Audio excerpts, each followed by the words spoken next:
Hi everybody. I'm trying something new. I'm going to see if this works. I just want to introduce you to our first slideshow about ancient Greece.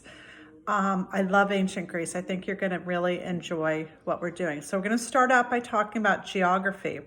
And the geography of Greece is so different than anything we've talked about before.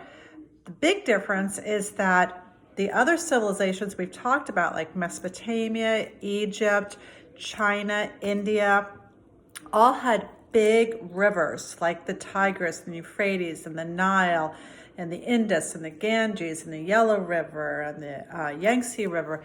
And those rivers all provided, as you know, lots of silt for farmers, and there was rich soil to farm. In ancient Greece, there are rivers, but they are not big rivers. Sometimes they dry out, they don't flood. The soil is really thin in the land in Greece. So crops that need deep root systems have a really hard time growing there. It's also super hilly. And the hills are not green rolling hills. They're rocky, sharp edges of hills all over Greece. So if you want to travel from one place to another in ancient times, you had to travel over these really rocky hills, and if you were trying to bring a cart with you, the wheels on the cart would break because they would hit the rocks.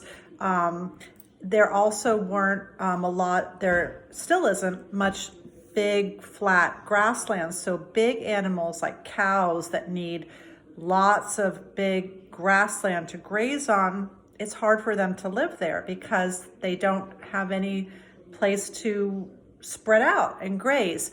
So smaller animals like sheep and goats can graze on hillsides, and they also don't eat as much because they're smaller. So those animals, sheep and goats, were very popular in ancient Greece and still are today. That's why like sheep, lamb meat and goat cheese is really popular in Greek food.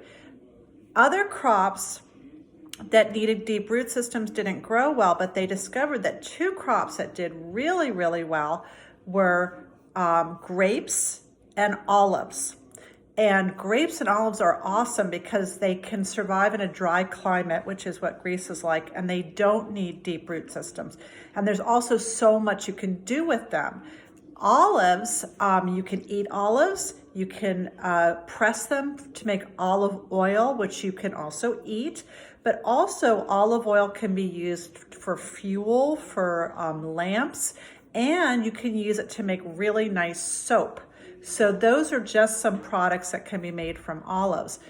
Grapes, of course, also you can eat them, and you can eat the leaves, which if you've ever eaten stuffed grape leaves, you know that's really yummy. And you can make it into wine. So the wine and the olive oil are liquids, which means that they needed containers to put those liquids in. So the Greeks started making a lot of pottery to put all the liquids in. The other thing that they found out that they were really good at and could do there was make honey. So they, because you don't need a lot of land to have bees and make honey, but honey also needs containers. So the Greeks started making really great pottery, and then they started making it fancy by decorating it, and then everyone else wanted the fancy Greek pottery. So that became a big trade item. You'll see on the slideshow that Greece is surrounded by water. There's like 1,000, maybe 2,000 islands. And so they got really good at making ships, but they don't have a lot of wood, so they had to trade to get wood to make the ships. So they became the best traders in all of Greece. This slideshow is just for the first, the introduction in section 1 and section 2 in the textbook. And then I'll try another one where we'll do the next couple sections. So we'll see how this works. Bye.